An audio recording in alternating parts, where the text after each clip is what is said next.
Sir, मी खरं तर मला म्हणजे ते आपला एक मराठीत शब्द आहे सर, मराठवाड्यात बुजारल्यासारखं होतं. कारण शिक्षक लोक असले की मला माझा कॉन्फिडन्स थोडासा लो होतो. कारण मी बॅक बेंचर तर नव्हतो, पण मधल्या बेंच मधला विद्यार्थी आहे. आणि आता शिक्षकांच्या सोबत बसताना मला थोडंसं घाबरल्यासारखं होतं. कारण काही चुकलं तर मी छडीचा मार खाल्लेला आहे. म्हणजे मी 95-96चा पहिली दुसरी तिसरीचा विद्यार्थी आहे. त्याच्यामुळं मला छडी माहिती आहे. आता आजकाल छडी कदाचित नाहीये. म्हणजे डोळ्याच्या धाकानेही विद्यार्थी घेतात आमच्याकडे. म्हणजे असे म्हणतात की आमच्या काळात घेत नव्हते कदाचित. मग पण सर्वात पूर्वी मी सर्वांनाच आदरणीय शिक्षक APJ अब्दुल कलाम साहेबांच्या जयंतीच्या आणि वाचन प्रेरणा दिनाच्या सर्वांना शुभेच्छा देतो.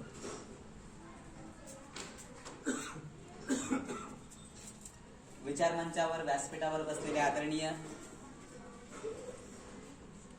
मालकर सर, भवरे सर, ज्यांच्या नावामध्ये रामही आहे आणि कृष्णही आहे, असे रामकृष्ण बिडवई सर, ज्यांनी आज माझं सारथ्य केलं. तर सर्वांचे सर्वप्रथम मी आभार व्यक्त करतो. मला या शाळेवरती बोलवलं आणि माझा सन्मान केला. आणि माझा बायोडाटा वाचत असताना मलाच मनामध्ये धडकी भरत होती की आपण जो रिझ्यूम दिलाय एवढ्या चांगल्या प्रकारे कोणी वाचू शकतात तर सर वाचू शकतात. कर्जातल्या आवाजानं ज्यांनी मला खरं तुमच्या समोर प्रेझेंट केलं त्याबद्दल त्यांचेही आभार. आणि उपस्थित सर्व शाळेतील सगळ्यांचे सर्वप्रथम आभार मानतो. कारण की आपण आलात म्हणून हा कार्यक्रम, या कार्यक्रमाला शोभा वाढते या कार्यक्रमाची. सर मला ऑफिसमध्ये बसल्यानंतर बोलले की तुला किती गर्दी अपेक्षित आहे. सर गर्दीचा विषय नसतोच म्हटलं, कारण जेवढे बसतील वो एक एक हस्ती बसती के बराबर होती. आणि त्यामुळं तुमचे या ठिकाणी आभार व्यक्त करतो. कारण विषयच असा असतो की शिक्षक लोकांना एक म्हणून, आणि मगाशी मी अनेक जण बोलत असताना माजी राष्ट्रपती वगैरे APJ अब्दुल कलाम म्हणतात, पण तुम्ही आठवत असेल मी शिक्षक APJ अब्दुल कलाम साहेब असं म्हणतो. आणि तिथूनच सुरुवात करतो. कारण शिक्षक शिक्षकांच्या मध्येच असतो. सृजनपाल सिंग आदरणीय APJ कलाम साहेबांचे विद्यार्थी.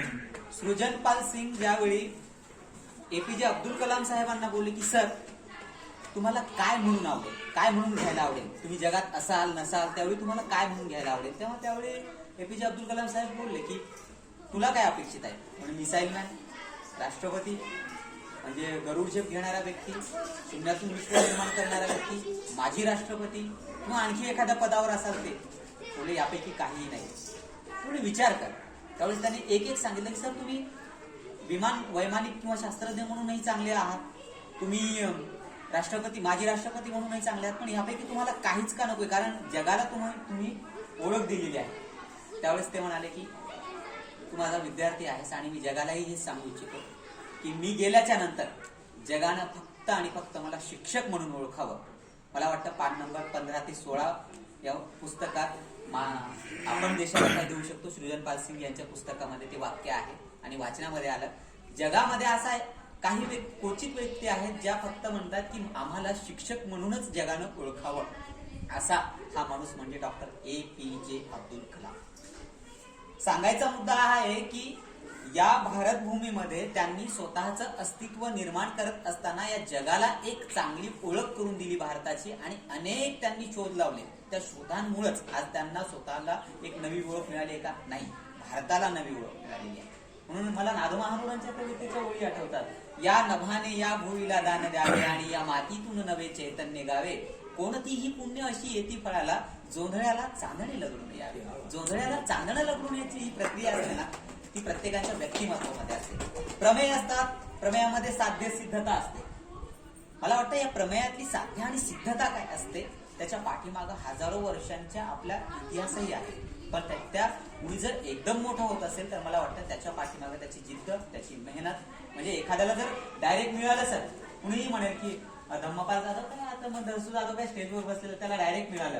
किंवा आजही काही माझे मित्र आहेत, एखाद्याला समजा DC डेप्युटी कलेक्टर MPSC मधनं पोस्ट मिळाली, काय नशीब आहे राव त्याचं.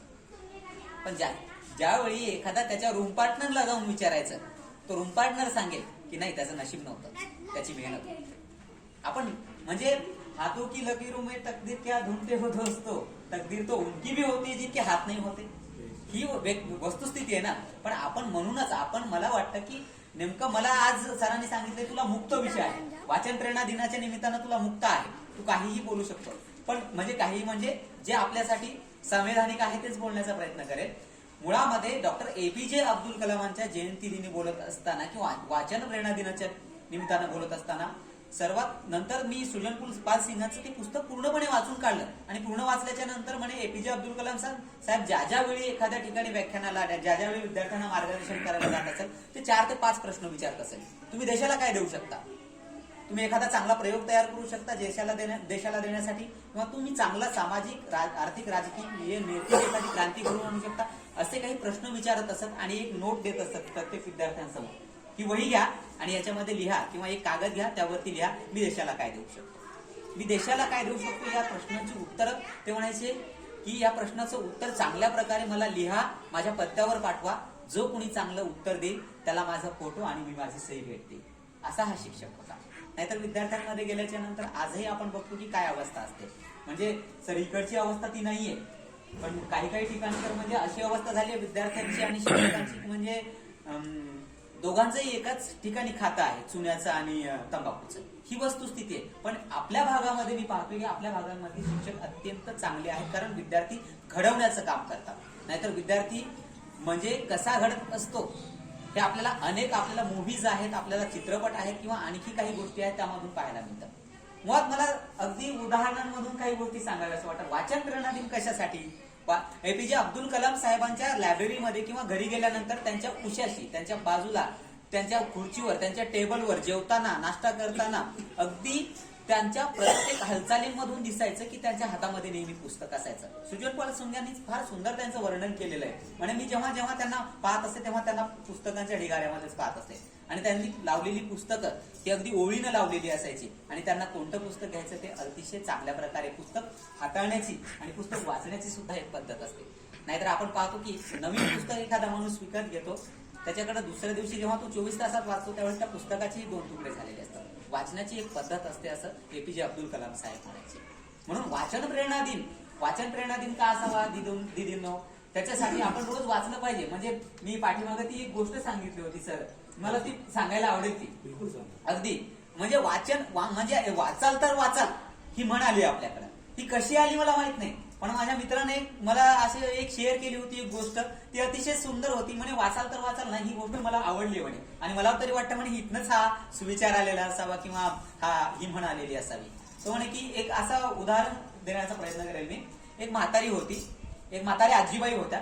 म्हातारी आजीबाईंनी घरामध्ये त्यांच्या पुस्तकांचा ढिगारा होता, ग्रंथालय होतं वगैरे, आणि त्यांनी पुस्तकं वाचत असत नेहमी. आता वय झाल्याच्या नंतर काय करावं म्हणून त्यांनी फक्त आणि फक्त ठरवलं होतं, नोकरी झाली, सगळं झालंय आता आपलं, आता आपण फक्त आणि फक्त पुस्तकं वाचत असायचं. त्यांनी ठरवलं पुस्तकं वाचायला आणि ते पुस्तक वाचत होते. तर मग आपल्याकडे असं म्हणतात की आयुष्याचा शेवट होत असताना कोण येतो आपल्याकडं, यमराज येतो असं म्हणतात. मग असं सांगण्यात आलं. मग एक दिवस असा झाला की त्या आजीबाईंची वेळ आली जाण्याची. त्यावेळेस मग यमराजानं दरवाजा ठोठावला, दरवाजा वाजवल्यानंतर यमराज म्हणाला की आजीबाई तुमची वेळ संपली, आता तुम्ही माझ्यासोबत चालायला हवं. त्यावेळेस आजीबाई म्हणाल्या की शक्य नाहीये. त्या म्हणाल्या का, आणि माझंही हातात पुस्तक घेतले मी आणि आता कुठं सुरुवात केली, हे पुस्तक संपल्याशिवाय मी येणार नाही, तुला कसं न्यायचं नाही म्हणे, यावंच लागेल. आजीबाईंनी हट्ट सोडला नाही, यमराजांनी हट्ट सोडला नाही. अखेर हो नाही करता तिथं यमराजांना आजीबाईंनी एक यमराजांना पुस्तक हातात दिलं. म्हणजे एक काम कर, माझं हे पुस्तक वाचेपर्यंत तू हे पुस्तक वाच. तो पुस्तक यमराज वाचत गेला आणि वाचता तो झोपी गेला. वाचता झोपी गेल्याच्या नंतर मग तो जेव्हा झोपेतून उठला तेव्हा तो विसरला आणि तो तिथून निघून गेला. आणि नंतर त्या आजीबाई आहेत त्या तशाच घरी राहिल्या. नंतर तो वर गेल्याच्या नंतर त्याच्या लक्षात आलं आपल्याला काहीतरी काम होतं, पण मी पुस्तक वाचत असताना मला झोप लागली, नंतर मी तसाच निघून आलो, मला काय होतं. नंतर त्याला आठवलं की आजीबाई वाचन करत होत्या. म्हणून मला वाटतं की वाचाल तर वाचाल ही तिथूनही काही म्हण आलेली असावी. म्हणजे वाचण्यामुळे त्या आजीबाईचा प्राण वाचला. आपल्याला तर आयुष्य जगायचंय ना, आयुष्य जगत असताना काय करायचंय. ज्या ओळी आदरणीय गुरु ठाकूरांच्या आहेत त्या विंदा करंदीकर यांच्या नावानं व्हॉट्सअपवर येतात. व्हॉट्सअप युनिव्हर्सिटीज वेगळी आहे, त्यामुळे नको सांगायला. म्हणजे वाचाल तर वाचाल काय असू शकतं. असे जगावे छाताडावर आव्हानांचे लावून तर नजर रोखुनी नजरेमध्ये आयुष्याला द्यावे उत्तर. नको गुलामी नक्षत्रांची भीती आंधळ्या ताऱ्यांची आयुष्याला जगतानाही चैन करावी स्वप्नांची. असेल मनामध्ये इच्छा मार्ग तयाला मिळती सत्तर. असे जगावे छाताडावर आव्हानांचे लावून तर. आव्हानांचा अत्तर लावणं गरजेचं आहे, नाहीतर अत्तर इतर की खुशबू तो जहां वहां होती है. मात्र आव्हानांच्या अत्तराची खुशबू, आव्हानांच्या अत्तरांचा जो सुवास आहे तो अतिशय चांगला असतो. म्हणून एखादा विद्यार्थी जर शाळेमध्ये जात असेल आणि त्याला जर परीक्षा संकट वाटत असेल तर इथे चूक कोणाची या प्रश्नांचं उत्तर शोधायचं नाही. पण एखादा विद्यार्थी परीक्षेला जात असेल तर त्या विद्यार्थ्याला परीक्षा आव्हान वाटली पाहिजे. संकट न वाटता जर त्या विद्यार्थ्याला परीक्षा आव्हान वाटली तर मला वाटतं तो पास तर होईल, पण चांगल्या मार्काने पास होईल. इथे परिस्थिती अशी झाली आहे सर, उलटी परिस्थिती झाली आहे. वाचन संस्कृतीबद्दल काय बोलावं. अलीकडच्या काळामध्ये मी मध्यंतरी सरांनी उल्लेख केला त्याप्रमाणे आपलं महानगरला मी कॉलम लिहितो, सध्या सदर लिहितोय. त्या सदरामध्ये मी स्पष्टपणे लिहिलं होतं की मुळामध्ये झालंय असं की ऑनलाईन क्लासेसमुळं मुलं ऑफलाईन झालेली आहे. कारण ऑनलाईन शिकवत असताना जर नेटवर्क नसेल, सरांनी एक सिद्धांत लिहिलाय किंवा लिहित असताना सरांनी बोलता बोलता सांगितलं आणि मधला जो गॅप असतो तिथं नेटवर्क जर खराब झालं तर विद्यार्थ्याला उत्तर तिसरं सांगावं लागतं. किंवा विद्यार्थी पण म्हणजे नेमकं मस्तपैकी जे आहे त्याला मिनिमाइज करायचं आणि सर काय शिकवतायत ते शिकवायचं. इकडे जेवण, इकडे झोपणं वगैरे वगैरे सगळं चालतं. म्हणजे विद्यार्थ्यांची परिस्थिती ऑनलाईन मुळे नेमकी झाली आहे काय. आज सोशल मीडिया प्रत्येकाच्या हातात आलाय. व्हॉट्सअप कुणाकुणाला माहितीये बाळांनो, मोबाईल कुणाकुणाला माहितीये. हा मोबाइल आप सबको मालूम है. व्हाट्सएप, टिकटॉक, इंस्टाग्राम, फेसबुक, देखिए जरूरी भी नाही, हे जरूरी आहे. जरूरी चीज आहे. विद्यार्थ्यांना या वयामध्ये म्हणजे जर ह्या गोष्टी माहित असतील चांगलीच गोष्ट आहे. पण सर या गोष्टींमुळे आमची वाचन संस्कृती बिघडत आहे. 50% माझ्या वयातली लोक किंवा आपल्या वयातली लोक जर काही चांगलं व्हॉट्सअपवर पीडीएफ आलं तर वाचतात. पण आजची जी लहान मुलांची पिढी आहे, आपण लहानपणी काय होतो, लहानपणी सर आपण जेव्हा जायचो किंवा तुम्ही जायचा, म्हणजे आमची पिढी तर बदलली. तुम्ही म्हणजे आपल्यामध्ये 20 वर्षाच्या जनरेशनचा आणि सगळ्यांमध्ये मला तरी वाटतं या लहान मुलांनंतर मीच लहान आहे. म्हणजे याला हे माझ्यानंतर ही लहान मुलं लहान आहेत आणि तुमच्या बसण्यामध्ये मी सगळ्यात लहान आहे. मला सांगायचा मुद्दा हा आहे की ज्यावेळी तुम्ही किंवा आम्ही, आपला जो काळ होता आजपासून 90चा काळ बोलतोय मी, त्यावेळी तुम्ही किंवा आम्ही ज्यावेळी मार्केटला जायचो किंवा विद्यार्थ्यांसोबत किंवा मित्रांना बोलायचो त्यावेळेस म्हणायचो कोणतं पुस्तक वाचलंय, कोणता गृहपाठ दिलेला आहे, तू आज काय वाचलं. एकमेकांना पुस्तकांची देवाणघेवाण व्हायची. आज ज्यावेळी आम्ही पाहतोय अलीकडची पिढी 10वी 12वीची मुलं जी काय आहेत ती जात आहेत आणि अरे तुझ्याकडे कोणता पिक्चर आहे, तुझ्याकडे कोणते वेब मालिका आहे, तुझ्याकडे कोणत्या व्हॉट्सअपचे चांगले व्हिडिओ आहेत, मला शेअर कर. एक काळ होता ज्यावेळी आपण पुस्तकं शेअर करायचो आणि आज एक काळ आहे आपण काहीतरी मोबाईल मधलं शेअर करतोय. म्हणजे हा शेअरिंगच्या जमान्यामध्ये आपण विद्यार्थी जातोय कुठं हेही लक्ष देणं गरजेचं आहे किंवा आजचा युवक जातोय कुठं यावरही लक्ष देणं गरजेचं आहे. ह्या सगळ्या गोष्टींमुळे सर मी उदाहरण देऊनच स्पष्ट करेन की वाचन संस्कृती बिघडली की आमच्यामध्ये कम्युनिकेशन गॅप वाढलाय. म्हणजे कम्युनिकेशन गॅप काय वाढलेला आहे की आम्ही आमच्या मुलाला नीटसं बोलत नाही. म्हणजे हा काळ तो आहे जिथं आई वडिलांचं ऐकत नाही, आई आपल्या नवऱ्या म्हणजे आई वडिलांचं ऐकत नाही, मुलगा वडिलांचं ऐकत नाही, म्हणजे मुलगी आईचं ऐकत नाही. म्हणजे ही गोष्ट चांगली की या काळात तुम्ही माझं ऐकून घेतात, ही माझ्यासाठी गोष्ट चांगली आहे. म्हणजे हा काळ बदललेला आहे. म्हणजे आपण बघतोय कुणीच कुणाचा एक कम्युनिकेशन गॅप वाढलेला आहे. घरामध्ये सर आजही बघतोय आपण एकमेकांना बोलत असताना तुमच्या हातामध्ये किंवा कुणाच्या हातामध्ये मोबाईल असू द्या, तुम्हाला जर म्हणलं हे दसू अरे ते जरा हे दे, तुम्ही म्हणतात नंतर तिसऱ्यांदा सांगावं. ही वस्तुस्थिती. याचं एक उदाहरण देतो मी. घरामधला कम्युनिकेशन गॅप कसा वाढवलाय आणि आमची वाचन संस्कृती कशी बिघडली. काय असतं घरामध्ये आजकाल आपल्या हम दो हमारे दो, म्हणजे हम दो हमारे दो ही आपल्याला 1996चा कायदा आला, 97-98ला कायदा आला आणि ते राजकीय लोकांसाठी आलेला आहे. बाकीचं पाहू हम दो हमारे दो या प्रमाणे काय असतं की घरामध्ये मस्तपैकी आपण, मी इकडचं सांगत नाही, इकडची चांगली परिस्थिती नाही तर मला इथून परत जायचंय. हा तर विषय असा आहे सर की आजही पुणे मुंबई मेट्रो सिटीमध्ये महानगरपालिकेचं क्षेत्र असतं. मेट्रो सिटीमधलं, मेट्रो सिटीमध्ये बघा आजही तुम्ही 2 व्यक्ती असतात घरामध्ये, आई वडील, मुलगा आणि मुलगी, म्हणजे आई वडील दादा आणि दिदी. घरामध्ये मस्तपैकी डायनिंग टेबल असतो जेवायला. डायनिंग टेबल जेवायला असल्या म्हणल्याच्या नंतर आता तुमच्या लक्षात आलं असेल डायनिंग टेबल आणखी आपल्याकडे यायचंय, म्हणजे आपण इकडचं सांगत नाही. डायनिंग टेबल घरामध्ये असतो जेवायला आणि घरामध्ये डायनिंग टेबल असतो जेवायला. पण आजची पिढी मोबाईलमध्ये एवढी बिझी झालेली आहे. डायनिंग टेबलवर जेवायला बसतात म्हणजे इकडनं वडील बसतात, इकडनं दादा बसतो, इकडनं आई बसते, इकडनं दिदी बसते आणि एकमेकांमध्ये बोलत असताना विषय असा होतो की आमची पिढी आज मोबाईलमध्ये एवढी बिझी आहे की आमच्या कानामध्ये हेडफोन असतात, हातामध्ये मोबाईल असतो आणि मोबाईलमध्ये व्हॉट्सअप असतं, म्हणजे आम्ही किंवा फेसबुक असतं. आणि मग होतं काय की आम्ही एकमेकांना जेवताना सुद्धा बोलत नाही, जेवताना बोलतच नाही आम्ही. मग होतं काय की आता ती चौघजण जेवायला बसली आहेत सर, इकडनं वडील बसले, तिकडनं वडील बसले, तिकडनं दादा, इकडनं मम्मी, इकडनं ताई, दीदी बसले. मग होतं असं की आमचा दादा आहे, त्याला जेवायला आवाज दिला जातो, जेवायची वेळ झाली की सगळेजण एकत्र येतात, ती तरी चांगली गोष्ट आहे तिकडच्या काळामध्ये. आणि ते येतात जेवायला बसल्यानंतर मग दादा बसतो, आपलं दादाच्या कानामध्ये हेडफोन, हातामध्ये मोबाईल, मोबाईलमध्ये व्हॉट्सअप सुरू. म्हणजे ही परिस्थिती आहे सर की म्हणजे आमच्या आईला ताप आला तर आम्हाला फरक पडत नाही, परदेशातल्या फेसबुकवरच्या बाईला ताप आला की आमचा पारा कधी चढतो आमचा आम्हाला कळत नाही. ही वस्तुस्थिती व्हॉट्सअप युनिव्हर्सिटीची आणि फेसबुक युनिव्हर्सिटीची. होतं असं सर की जेवायला बसतात आणि जेवायला बसल्याच्या नंतर मग दादाच्या कानामध्ये हेडफोन, हातामध्ये मोबाईल, मोबाईलमध्ये व्हॉट्सअप सुरू, इतरांना मित्रांना मेसेज वगैरे टाकतोय तो. आता जेवता जेवता ताटातली भाजी संपते, जेवता जेवता त्याच्या ताटातली भाजी संपल्यानंतर होतं असं, त्याला आई म्हणते, बाळ ताटातली भाजी संपली, देऊ का? म्हणजे मुलगा किती गाढवा असू द्या सर, आईसाठी बाळच असतो. आई मग त्याचं लक्ष नाही, त्याचं कारण एक होतं, त्याच्या कानात हेडफोन, हातामध्ये मोबाईल आणि तो आवाज रिप्लायच देत नाहीये काही. परत त्याला आई विचारते, अरे राजा, म्हणजे बघा मुलगा कसा आहे असू द्या, आई बाळ आणि राजाशिवाय बोलणार नाही, अरे राजा ताटातली भाजी संपली, देऊ का? तरी त्याचं लक्ष नाही. वडील म्हणतात, अरे जाऊ दे ना, गधड्याला जेवायचं नसेल, म्हणजे मुलगा किती चांगला असू द्या, वडील गधड्याला जेवायचं नसेल तर जाऊ द्या, आपल्याला काय करायचं. वडील आपलं त्यांना ऑफिसला जायचं असतं वगैरे. आणि मग शेजारी बसलेली ताई एक युक्ती लढवते. युक्ती म्हणजे काय, कम्युनिकेशन आमचं तिथंच चाललं. ताई तिचा मोबाईल हातात घेते, व्हॉट्सअपवर ऑनलाईन जाते आणि दादाला व्हॉट्सअपवर मेसेज टाकते, दादा तुझ्या ताटातली भाजी संपले, आई म्हणते देऊ का? तेव्हा दादा समोरासमोर म्हणत नाही आई टाक, दादा तिथं रिप्लाय देतो, HWM, आईला म्हणा अर्धा चम्मच टाक. ही वस्तुस्थिती आहे सर. म्हणजे घरातला कम्युनिकेशन गॅप हरवत चाललाय, म्हणून आमची वाचन संस्कृती पाठीमागे चालली आहे. तुकोबारायांचे अभंग आम्ही वाचायचो, ज्ञानेश्वरांचे अभंग आम्ही वाचायचो, अगदी आम्हाला कर्मवीर अण्णांच्या कथा सांगितल्या जायच्या, आम्हाला डॉक्टर बाबासाहेब आंबेडकर, आम्हाला महात्मा गांधी. म्हणजे भारत ही अशी भूमी आहे की आजही दुसऱ्या देशांमध्ये जर आपण एखाद्या महात्म्याचं नाव जर घेतलं तर तिथली लोक आपला हात सोडत नाही.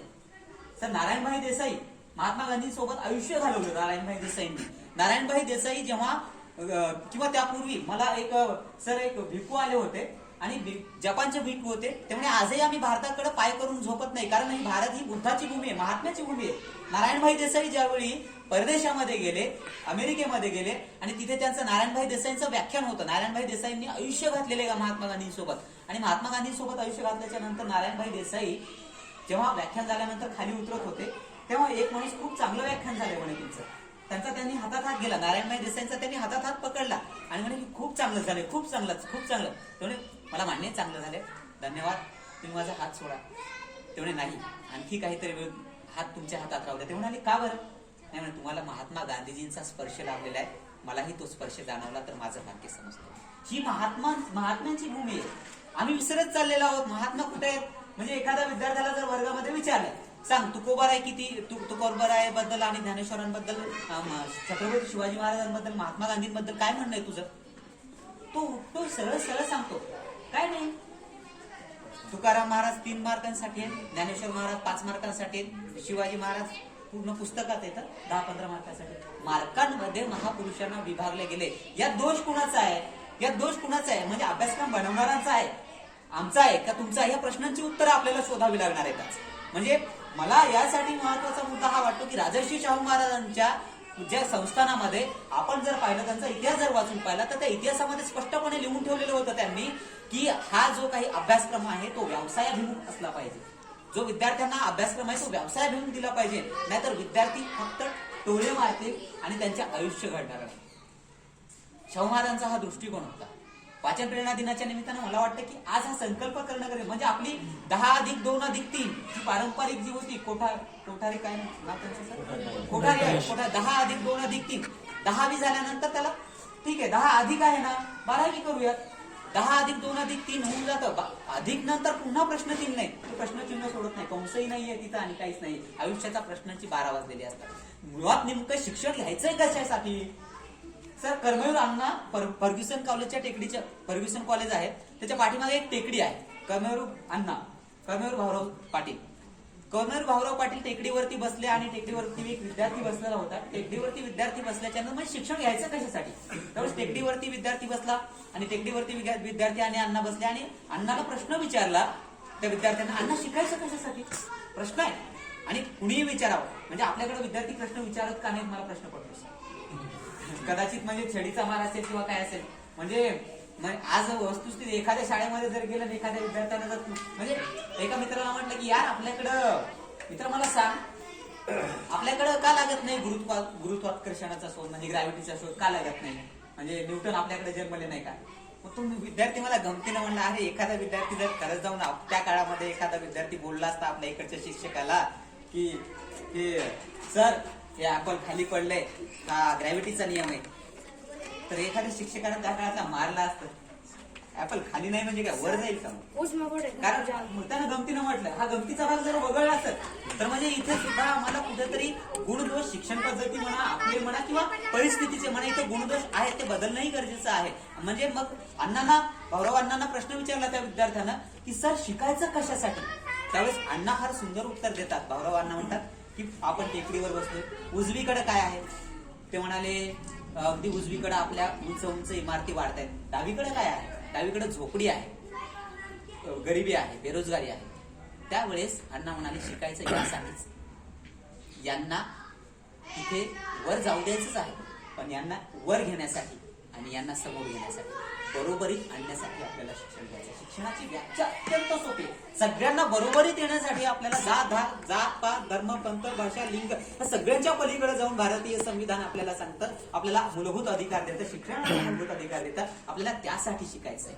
नाहीतर होतं काय विद्यार्थ्यांची आज गोची झाली सर. म्हणजे मी तर म्हणतो की अगदी कपाळ करंटे पण विद्यार्थ्यांच्या गोचीचा. विद्यार्थ्यांना जर विचारला ना सर म्हणजे मी तुमच्या विद्यार्थ्यांना एवढे विद्यार्थी हुशार आहेत आपल्याकडचे आहेत पण अनेक ग्रामीण भागामध्ये आहेत ऑनलाईन त्यांच्याकडे सर अगदी मोबाईल नाहीये त्यांच्याकडे लॅपटॉप नाहीये त्यांच्याकडे टॅबलेट नाहीये त्यांच्याकडे कम्प्युटर नाही त्यांच्याकडे असेल ह्या सगळ्या गोष्टी इकडून तिकडून तर नेटवर्क नाहीये.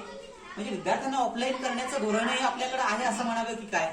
ही वस्तुस्थिती आहे. म्हणून विद्यार्थी नेमकं काय करतात विद्यार्थी गोल करणं विसरून जातात. मी ते उदाहरण मुद्दामून देणार आहे सर.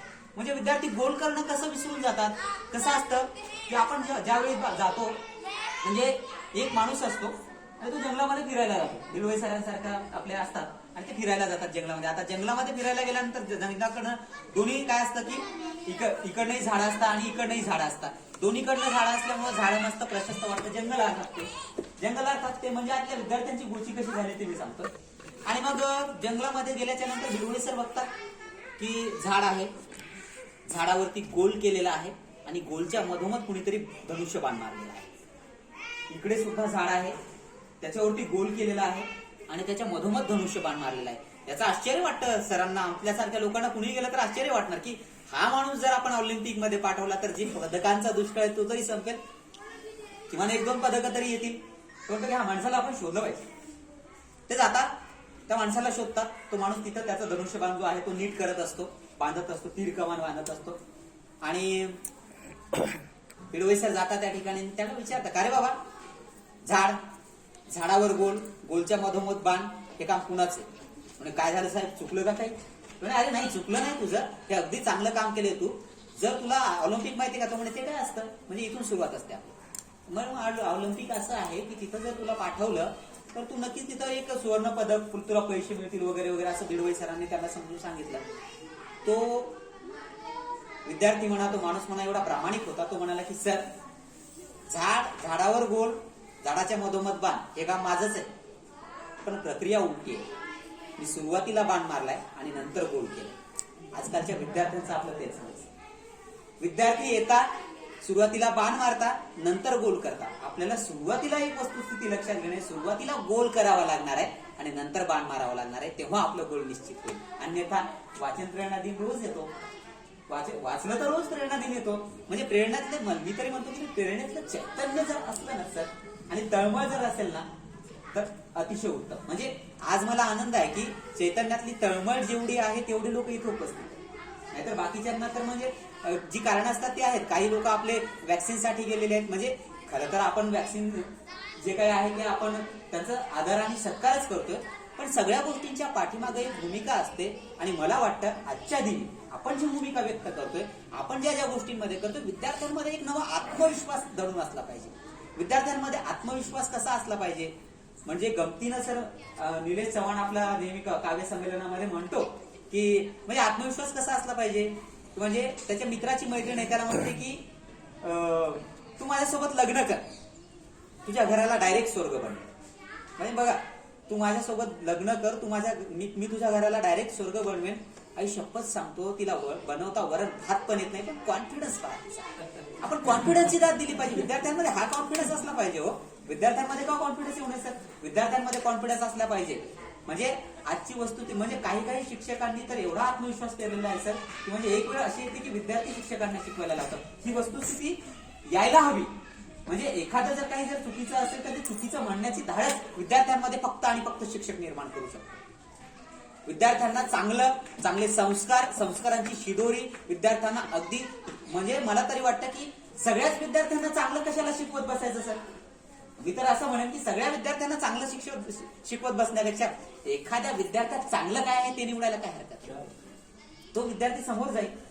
सगळ्याच विद्यार्थ्यांना आपण शिकवू. सगळ्याच विद्यार्थ्यांना प्रमेय नाही समजणार, कर्णवर्ग वगैरे नाही समजणार, एखाद्याला प्रमेय नाही समजणार, एखाद्याला ग्रॅव्हिटीचा नियम नाही समजणार, न्यूटनचा नियम समजणार नाही. पण त्या विद्यार्थ्यातलं चांगलं जर ओळखून त्याला जर ते मार्गदर्शन केलं तर मला वाटतं तो एपीजे अब्दुल कलाम होईल, तो आईन्स्टाईन होईल, तो न्यूटन होईल. पण नेमकं झालं काय? तुला काय येतं बस असं म्हणणारे काही शिक्षक असतात. ही वस्तुस्थिती काही भागांमध्ये आहे. म्हणून आजही काही ठिकाणी आपण बघतो सर, व्हॉट्सअपवर व्हिडिओ येतात. म्हणजे व्हॉट्सअपवर युपीचे व्हिडिओ होतात. महाराष्ट्रातली परिस्थिती अत्यंत चिंताजनक नाहीये, खूप चांगली आहे. म्हणजे व्हॉट्सअपवर तुम्हालाही कधी कधी सर व्हिडिओ आलेले असतील, त्यावेळेस तिथं लिहिलेलं असतं फिलिपाईन्सची स्पेलिंग लिहिलेली असते आणि फिलिपिनी वाचलं जातं. ही वस्तुस्थिती तुमच्याकडे व्हिडिओ आलेले आहेत. म्हणजे ही वस्तुस्थिती आहे. म्हणजे मोबाईलच्या व्हॉट्सअप युनिव्हर्सिटीनं आपल्याला काय केलेलं आहे? अपंग केलेलं आहे. आणि ही अपंगत्वाची प्रक्रिया जर थांबवायची असेल तर विद्यार्थ्यांना वाचनाची गोळी लावणं गरजेचं आहे. विद्यार्थ्यांना वाचनाची गोळी कुठून लावायची? म्हणजे प्रत्येक वेळी होतं असं की त्यांना डायरेक्टच एखाद्याला म्हणलं वाचनाची गोळी कशी लावायची, म्हणजे त्याच्या हातात जर आपण विज्ञानाचं गणिताचं पुस्तक दिलं तर ते आयुष्यभर वाचणार नाही. त्याच्या हातामध्ये सुरुवातीला काहीतरी प्रेरणादायी पुस्तकं देणं गरजेचं आहे. मला तरी वाटतं की आपल्याकडं महापुरुषांचे डॉक्टर बाबासाहेब आंबेडकर म्हणत असत की एखाद्या महापुरुषाला समजून घ्यायचं असेल तर त्याचं चरित्र तुम्ही वाचा. डॉक्टर बाबासाहेब आंबेडकरांचं वाचनाचं जे वेळ होतं ते तुम्हाला आणि आम्हाला असायला हवं. आम्ही गाडीमध्ये बाबासाहेबांबद्दल 3 ते 4 उदाहरणांबद्दल चर्चा केली. ही उदाहरणं आपल्या समोर आहे. डॉक्टर बाबासाहेब आंबेडकरांची तल्लीनता, डॉक्टर बाबासाहेब आंबेडकरांचं वाचन, स्वतः म्हणजे जगातला असा एकमेव माणूस होता ज्यानं स्वतः पुस्तकांसाठी घर होतं. म्हणजे लोकांनी राहायला घरं केली, पण पुस्तकांसाठी घर काय असू शकतं तर डॉक्टर बाबासाहेब आंबेडकरांनी केलेलं होतं. ही आपल्या भारतातली परंपरा आहे. महात्मा फुलेंनी स्वतः महात्मा फुले आणि महात्मा ज्योतिराव गोविंदराव फुले आणि सावित्रीबाई फुलेंनी स्वतःच्या आयुष्याची होळी करून समस्त दलित, वंचित आणि बहुजनांची दिवाळी साजरी केलीच ना. ही आपल्याला प्रेरणा आहे. इथल्या इथं आपल्याला प्रेरणा कुठून म्हणून घेता येत नाही. उंचावून पडणाऱ्या धबधब्याकडूनही आपण प्रेरणा घेतलीच पाहिजे. तो पडतोच ना. पाण्याकडून प्रेरणा घेतली पाहिजे. कोणत्याही रंगात दिसला तो रंग, म्हणजे पाणी रे पाणी तेरा रंग कैसा जिसमें मुलायम उसमें जैसा. म्हणजे पाण्याकडून आपण प्रेरणा घेऊ शकतो. प्रेरणा कुणाकडूनही घेता येते. प्रेरणा एखाद्या मला तरी वाटतं मधमाशीकडून सुद्धा घेता येते. मधमाशी फक्त आणि फक्त मध जमा करते, ती स्वतःच्या जीवनासाठी मध जमा करत नाही, ती इतरांना खायला देते. आणि मधमाशी एखाद्या फुलावर जर बसली असेल, ती दुसऱ्या फुलावर जर गेली असेल तर ते परागकण सुद्धा ती वेचत असते. एपीजे अब्दुल कलाम साहेबांचं, सृजनपाल सिंगांचं ते पुस्तक वाचा परत, विद्यार्थ्यांना सांगा. त्यामध्ये एपीजे अब्दुल कलामांनी नोंदवून ठेवलेलं आहे की अरे आपण एखाद्या गोष्टीकडे एवढ्या तीक्ष्णतेनं पाहिलं पाहिजे की त्याचा इतिहास, त्याचा भूगोल, त्याचं सगळं काही आपल्याला समजलं पाहिजे. मला तरी वाटतं की आज जर काही गरज असेल तर एपीजे अब्दुल कलाम साहेबांच्या विचारांची, आणि मला तरी वाटतं की आजही आपल्याला सगळ्यात आवडतं पत्र कोणतं आहे तर अब्राहम लिंकन हेडमास्टरांचं. म्हणजे त्यांनी हेडमास्टरांना एवढ्या चांगल्या प्रकारे सांगितलंय, म्हणजे हेडमास्टरांना असं पत्र लिहिलंय की हेडमास्टरांकडे सगळं काही आहे, फक्त माझ्या मुलाला द्या, पण त्याला समाजामध्ये नैतिकतेचं शिक्षण द्या. नैतिकतेचं शिक्षण जो शिक्षक देतो तो खरा शिक्षक असतो. मला तरी वाटतं की आज जवळपास 5 ते 7 वर्षांचा सरांचा आणि माझा स्नेह आहे. या सगळ्या प्रक्रियेमध्ये मला सरांनी एक गोष्ट अत्यंत चांगली केलेली आहे, आणि ती गोष्ट म्हणजे कोणती आहे की सरांनी कुठल्याच प्रकारे वयाचा अंतर न ठेवता सगळ्या गोष्टींमध्ये त्यांनी आम्हाला सगळ्यांना मार्गदर्शन. एक टीम आहे आमची, भाषा भगिनी आमची औरंगाबादमध्ये, एक काव्यधाराची टीम आहे. त्या सगळ्यांना सर वयाचा अंतर बाजूला ठेवून सगळ्यांना आयुष्याचे अनुभव सांगतात. आयुष्य जगत असताना फक्त अनुभव महत्वाचे असतात. नाहीतर आपण आयुष्य तर रोजच जगतो ना. म्हणजे आयुष्य उठायचं, सकाळी ब्रश करायचं, म्हणजे आपण तर म्हणजे काय म्हणतात त्याला, पेस्ट करण्याऐवजी आम्ही पोस्ट करून जेवण करतो. झाले ना हेच. पण आयुष्य जगत असताना सकाळचा दिवस तुमच्या म्हणजे सकाळपासून ते संध्याकाळपर्यंत तुम्ही, सरांनी मला आता सांगितलं आणि सर मला म्हणजे ते अगदी मला भावलं म्हणून मी इथं सांगतोय. सरांनी मला सांगितलं की आज तुमच्याकडे तुम्ही ज्या परिस्थितीमध्ये आहात तिथून जर तुम्ही 1 इंच जरी समोर जर गेलात ना तरी तुमची प्रगती.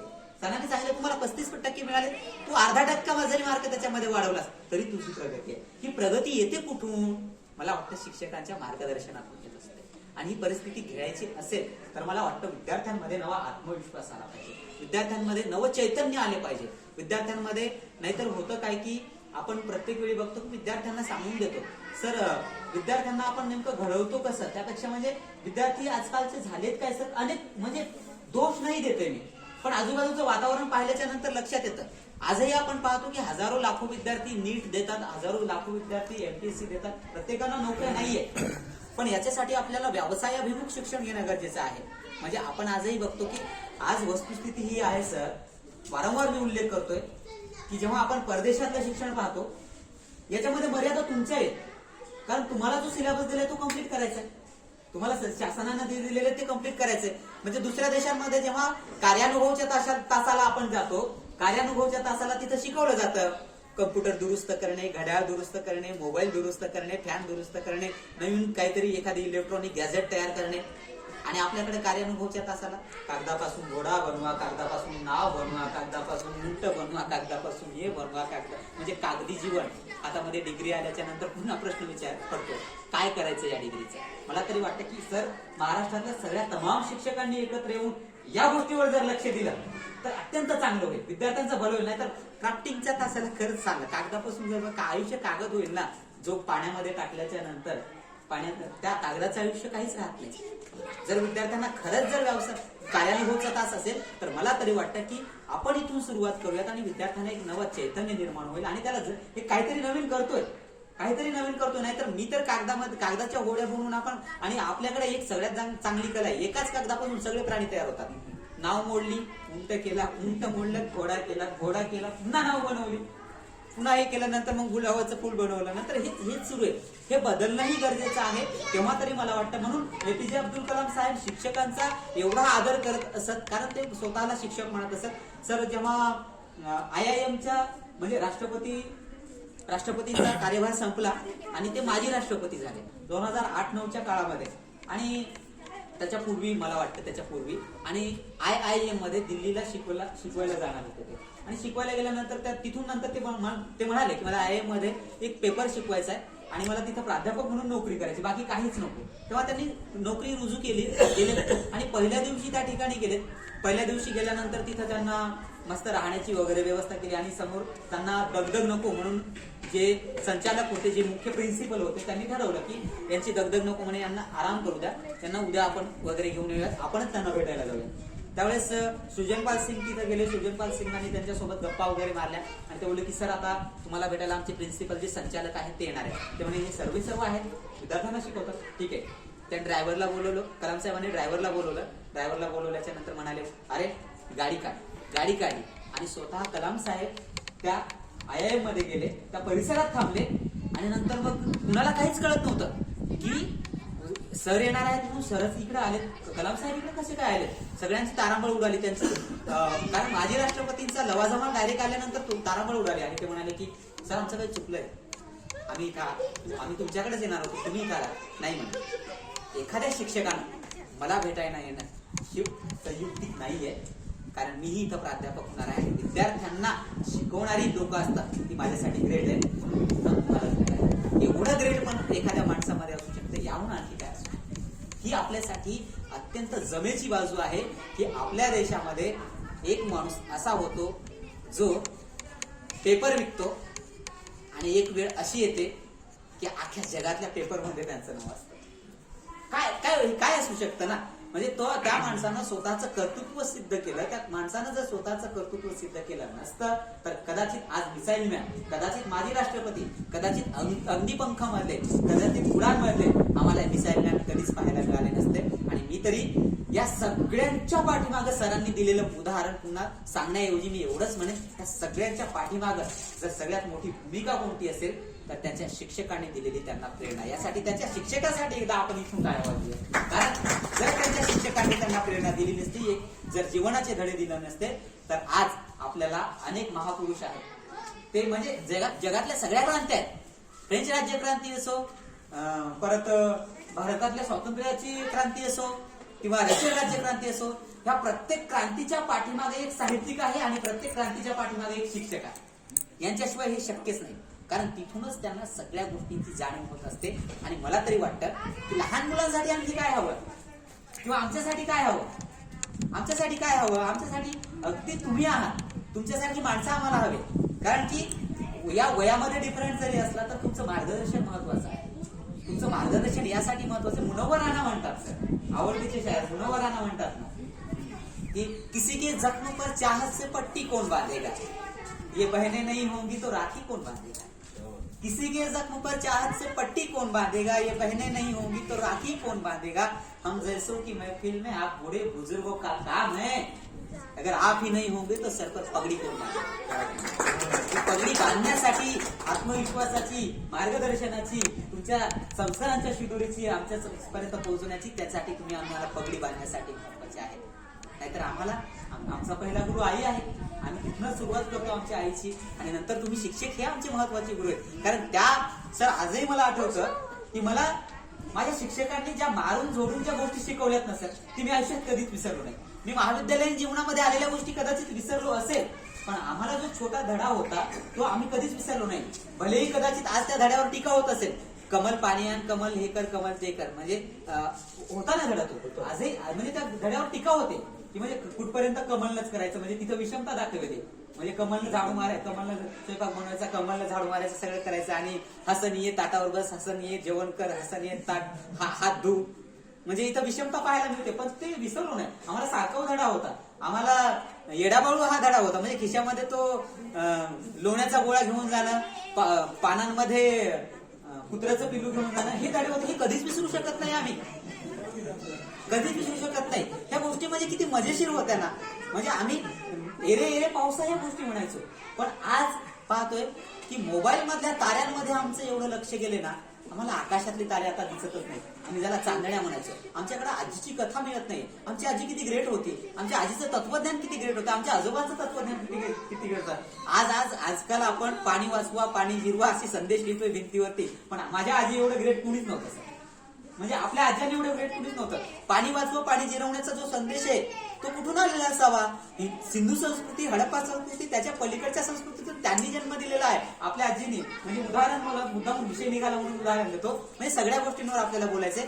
माझी आजी काय करायची, आम्हाला मस्तपैकी खाटेवर बसवायची. खाटेवर बसवायची, खाली टोपलं ठेवायची, त्याच्यावर एक टोपला असायचा, मस्त आंघोळ घालायची. आंघोळीचं पाणी पुन्हा त्या टोपल्यामध्ये जमा व्हायचं. आजोबांना म्हणायची उचला, पपईच्या झाडाला टाका. पपईला मस्त पैकी चांगला पपया लागायचा. किंवा पेरूच्या झाडाला टाका, पेरू यायचे. आम्हाला ते खायला मिळायचे. किंवा आणखी एक करायची, नाहीतर मग पेरूच्या झाडाला बांधलेलं असेल ना, पेरूच्या झाडाला असायची गाय बांधलेली, गायीच्या अंगावर पाणी टाकणे, गायीच्या अंगावरचं पाणी पेरूच्या झाडाला देणे आणि भविष्यात आम्हाला पेरू खायला मिळेल. म्हणजे आजी एवढं जलतत्वज्ञान कुणाकडे होतं. आज जलदिंडी निघते, एका पाण्याचा आम्हाला हिशोब लावावा लागतो. आम्हाला आजही प्रत्येक वस्तुस्थिती आहे की म्हणजे आज वस्तुस्थिती सर आमच्या घरात पाणी खूप वाया जातं. मालिकांमध्ये आपण पाहतोय तिकडे त्या सासू सुनेचं मालिकांमध्ये भांडण असतं आणि आमच्या भगिनी, आमच्या आई म्हणजे इकडे रडायला लागतात. भांडे घासतात, सासू किती अन्याय करते, सासू किती हे करते, आणि इकडे नळाचं पाणी वाया जातं, डोळ्यातलं पाणी वाया जातं आणि आम्ही मालिकांमध्ये चिंतत बसतो. ही वस्तुस्थिती आहे. इथून बदलणं गेलं. त्या मालिकांचा संस्कार एवढा झाला सर मुलांवर. म्हणजे एक गोजीरवाण्या घरात एक मालिका आली होती आणि गोजीरवाण्या घरामध्ये म्हणजे आरेकारे करणं ठीक आहे, आजकालची जे काय आहे वडिलांना वगैरे ठीक आहे, पण जी पद्धत जे असते ना ती चुकीची आहे. एका मालिकेमध्ये एक श्याम्या नावाचं पात्र सर आणि वडील घरात बसलेले आणि एक तिथं एक मुलगा येतोय, मुलाचं पात्र दाखवले आणि तो वडिलांना म्हणतो, काय रे श्याम्या काय चाललंय. उद्या जर आपल्या एखाद्या मुलांना आपल्याला नावानं हाक मारली तर वाईट वाटून घ्यायची गरज नाही. कारण तुमच्या घरात मालिका सुरू आहे, मालिकांमधून संस्कार यायला लागलेले आहेत. सुरुवातीला संस्कार असं म्हणायचं गर्भ संस्कार व्हायचे, आज मालिका संस्कार व्हायला लागलेले आहेत. हेही बदलणं गरजेचं आहे सर. कारण घरामध्ये लहान मुलं दौडत असताना तो जर वारंवार टीव्हीकडे सर कार्टून पाहत असताना मुलं हातातला रिमोट सोडतच नाही, त्या हट्टापायी हे करतात. आजही असे काही मुलं आहेत ज्यांना गेम खेळू न दिल्यामुळे त्यांनी आत्महत्या केलेल्या आहेत. हे बदलणं गरजेचं आहे सर. हे व्हॉट्सअपवरती खूप चांगला फोटो आला होता. एक आई बसलेली आहे आणि एक मुलगा बसलेला आहे. त्या 2 फोटो दाखवले, एक आई बसलेली, एक मुलगा, आणि त्याच्याच बाजूला एक आई आणि एक मुलगा. एकीकडे असं दाखवलेलं होतं की त्या आईच्या हातात मोबाईल आहे आणि मुलाच्याही हातामध्ये काहीतरी खेळणार मोबाईलच आहे. आणि दुसरा फोटो दाखवलेला होता, त्या आईच्या हातामध्ये पुस्तक आहे आणि त्या मुलाच्याही हातामध्ये पुस्तक आहे. म्हणजे त्या तिथं कॅप्शन कुठलंच लिहिलं नव्हतं, पण वाचन संस्कृतीच्या निमित्तानं मला ते अत्यंत महत्वाचं आणि बोलकं चित्र वाटतंय. आपल्याला ते समजून घेणं गरजेचं. हे काय येतंय, हे कुठून येतंय आणि आपण नेमकं काय करायला हवं, आपण नेमकं कोणत्या दिशेनं जायला हवं. एखादी वाट असते, त्या वाटेवरती आपण पाऊल वाटा तयार करायच्या असतात नाही. म्हणजे असं म्हणतात ना, रोडलेल्या वाट्याने सगळेच जातात, पण आपण वेगळी वाट निर्माण करणं हे गरजेचं असतं. जर आपल्याला वेगळी वाट निर्माण करायची असेल तर या घडीपासून एखादा संकल्पही महत्वाचा असतो. नाहीतर संकल्प 31 डिसेंबरच्या रात्री होणारे आणि 1 जानेवारीच्या दिवशी तुटणारे संकल्प आपल्याला नकोच आहे. हे संकल्पातूनच हे आहे. आणि म्हणून आपल्याला, मी जास्त वेळ घेत नाही सर, आता बराच वेळ झालाय. कारण आता म्हणजे काय असतं की सर, असं होतं की कधी कधी आपला बकरा होतो. म्हणजे आपला बकरा झाला की मग काय होतं की आपण एखाद्याला सांगून आपला बकरा होतो. एक उदाहरण नाही का सर, म्हणजे एक मालक असतो, त्याचा घोडा आजारी असतो आणि घोडा आजारी असतो तर मग तो ठरवतो की या आता हा घोडा आजारी आहे, सगळ्या डॉक्टरांना दाखवतो. कुठल्याच डॉक्टरांकडून फरक पडत नाही. तो म्हणतो हा मी घोडा घेतला 1 लाख रुपयाला, चालत नाही, खात नाही, पीत नाही, धावत नाही. हा घोडा जर आता गेला तर किती अवघड गोष्ट आहे. तो म्हणतो की आता सगळे उपचार संपलेले, आपण एक काम करूयात मस्तपैकी. तो मग याला दुरुस्त केलं पाहिजे, पण त्याच्याकडून वेळ जातो. मग शेजारी त्याच बाजूला, घोड्याच्या बाजूला एक बकरा बांधलेला असतो सर. तो बकरा बांधलेला असतो. मग तो बकरा म्हणतो की अरे काय तू जर आता चालायला सुरुवात नाही केली तर मालक तुला विकणार आहे, आणि दुसरा मालक कसा असेल काही सांगता येत नाही. तो असं म्हणतो. तो म्हणे हो, अरे म्हणे मला आलाय कंटाळा, मी जरा नाटक करतो. तो म्हणे असं का नको, असं नको करू, तू काय कर, आज थोडंसं चाल, आज थोडं चारा पाणी खा, उद्या थोडंसं चाल, उद्या थोडंसं चारा पाणी खा. म्हणे ओके, काहीच हरकत नाही. तो थोडा घोडा दुरुस्त होतो. कुणाच्या प्रेरणेमुळं, बकऱ्याच्या प्रेरणा. बकरा त्याला रोज मोटिवेट करतो की तू असं कर, तू तसं कर, तू तसं कर. आणि मग एक दिवस असा येतो की घोडा चालायला लागतो. आता घोडा चालायला लागतो तर मग बकराही खुश आणि घोडाही खुश. पण तिकडे एक खाटी घेतो आणि बकऱ्याला घेऊन जात असतो. तो मालक म्हणतो की बरं झालं आलास, आज मस्तपैकी मित्रांना माझ्याकडून पार्टी आहे. ते म्हणे काय रे बाबा, अरे काय नाही, मी ठरवलं होतं हा जर घोडा चालला तर बकरं कापून लोकांना असं माझं होऊ नये म्हणून सांगणं गरजेचं आहे. म्हणजे काय असतं की आपणच सांगायचं नाही आपला बकरा होऊ नये, म्हणजे आपण दुसऱ्यांना प्रेरणा देत बसायची आणि आपणच सेवायचं, असं होणार नाही काही. पण एक गमतीचा भाग, थोडासा विरंगुळा म्हणूनही सांगणं गरजेचं असतं. आणि म्हणून मला तरी वाटतं की शेवट करत असताना एवढं सांगेल, जवळपास 2 तास झाले. सर म्हणले 1 तास चालू. हा नाही, अगदी चालायचं तर कुठपर्यंतही चालू शकतो आपण, तुम्ही सोबत असाल. म्हणजे असं म्हणतात ना की पूरी जरा भी साथ दे तो और बात है, तू जरा भी साथ दे तो और बात है. चलने को तो एक पाव पर भी चल लेते हैं लोग, लेकिन दूसरा भी साथ दे तो और बात है. म्हणजे असतं, आपण दुसऱ्यांनी साथ दिली तर आपण हे करत असतो. कारण मी कवी माणूस आहे, कवी मनाचा माणूस आहे.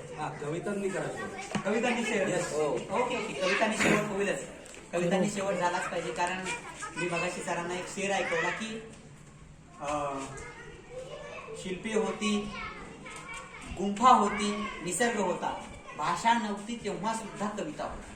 कविता जिवंत आहे, कविता प्रत्येकाच्या मनात आहे. आणि कविता ही, मला वाटतं की कविता म्हणजे अस्तित्वाचे गाणे, स्वतःच आपली राख उजळीत जाणे. नारायणदादा पुढींच्या हे ओळी येतात. आणि आम्हाला वगळा गत प्रभजणी होतील तारांगणे, आम्हाला वगळा विकेल कवळी मुलावरी, केशवसुतांनी सांगितलंय.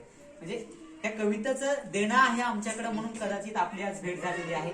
जर माझ्याकडे कविता नसती तर मला वाटत नाही की भेट झाली नसती, कारण कवितेचं प्रेम आहे. म्हणून मी कवी आहे. आदरणीय कवी दासू वैद्य फार सुंदर म्हणतात, मला शिकवायलाच विद्यापीठामध्ये आहेत. दासू वैद्य गीतकार, गीतकार, पटकथाकार, नाटककार. दासू वैद्य फार सुंदर म्हणतात की प्रत्येक मुलगा हा कवी नसेल कदाचित, पण प्रत्येक मुलाची आई ही त्याच्यासाठी कविता असते. आपली आई आपल्यासाठी कविता असते, कारण आईनं आपल्याला संस्कार दिलेले असतात. कारण आई आपला पहिला गुरु असतो. तुम्ही एक शिक्षकच आहे. म्हणजे म्हणतात ना, मुनवरानाच म्हणतात ना की देख ले अंधेरे तेरा मुंह काला हो गया, मेरी माँ ने आँख खोली घर में उजाला हो गया. ही आहे, ही प्रेरणा असते आईकडून आलेली, शिक्षकांकडून, वडिलांकडून आलेली.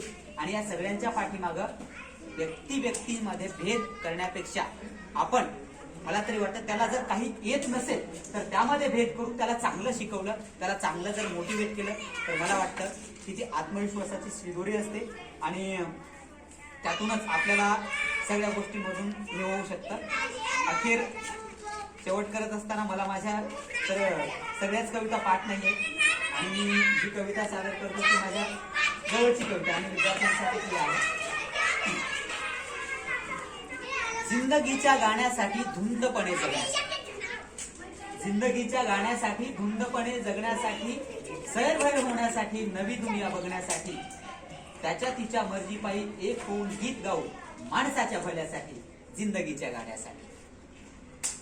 जात धर्म पंथ संस्कृतीच्या नावावर, जात धर्म पंथ संस्कृतीच्या नावावर वोट बँकेसाठी, लोकशाही सुळावर मुक्तपणे विहार करतो पाखरांचा थवा जसा, कोपा नवा बांधून देऊ कोकिळेच्या गाण्यासाठी, धुंदपणे जगण्यासाठी.